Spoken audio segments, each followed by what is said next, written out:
দেশের কয়েক জায়গায় অস্থায়ীভাবে দমকা ও ঝড়ো হাওয়াসহ বৃষ্টি ও বজ্রসহ বৃষ্টি হতে পারে। সেই সঙ্গে কোথাও কোথাও বিক্ষিপ্তভাবে শিলাবৃষ্টির সম্ভাবনাও রয়েছে। আবহাওয়া অধিদপ্তরের মঙ্গলবার সকাল থেকে পরবর্তী ৭২ ঘণ্টার আবহাওয়ার পূর্বাভাসে এসব তথ্য জানানো হয়েছে।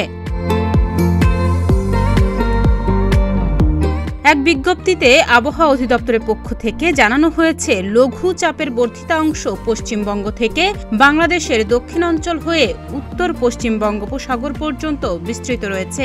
পরবর্তী ৪৮ ঘণ্টার মধ্যে দক্ষিণ পশ্চিম বঙ্গোপসাগর ও তৎসংলগ্ন এলাকায় একটি লঘুচাপ সৃষ্টি হতে পারে। পরবর্তীতে এটি ঘনীভূত হবারও সম্ভাবনা রয়েছে। মঙ্গলবার সকালে দেয়া এই পূর্বাভাসে বলা হয়, লঘুচাপের বর্ধিত অংশ পশ্চিমবঙ্গ থেকে বাংলাদেশের দক্ষিণাঞ্চল হয়ে উত্তর পশ্চিম বঙ্গোপসাগর পর্যন্ত বিস্তৃত রয়েছে। পরবর্তী ৪৮ ঘণ্টার মধ্যে দক্ষিণ পশ্চিম বঙ্গোপসাগর ও তৎসংলগ্ন এলাকায় লঘুচাপ সৃষ্টি হতে পারে। পরবর্তীতে এটি ঘনীভূত হতে পারে।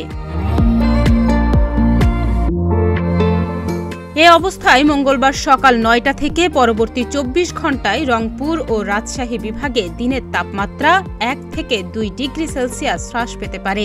এছাড়া দেশের অন্যত্র তা প্রায় অপরিবর্তিত থাকতে পারে।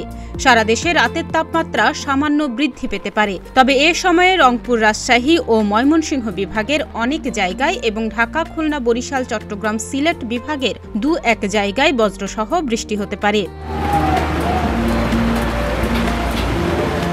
বুধবার সকাল ৯টা থেকে পরবর্তী ২৪ ঘণ্টায় রংপুর ও রাজশাহী বিভাগের কিছু কিছু জায়গায় এবং ঢাকা, ময়মনসিংহ, খুলনা, বরিশাল, চট্টগ্রাম ও সিলেট বিভাগের ২-১ জায়গায় অস্থায়ীভাবে দমকা অথবা ঝোড়ো হাওয়াসহ বৃষ্টি অথবা বজ্রসহ বৃষ্টি হতে পারে।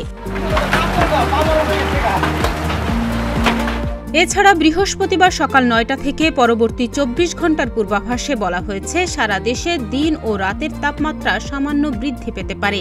এ সময়ে চট্টগ্রাম ও সিলেট বিভাগের ২-১ জায়গায় অস্থায়ীভাবে দমকা অথবা ঝোড়ো হাওয়াসহ বৃষ্টি অথবা বজ্রসহ বৃষ্টি হতে পারে। এছাড়া বর্ধিত ৫ দিনের আবহাওয়ার পূর্বাভাসে বলা হয়েছে, আগামী কয়েক দিনে বৃষ্টির প্রবণতা বাড়তে পারে। ডেস্ক রিপোর্ট, প্রতিদিনের বাংলাদেশ।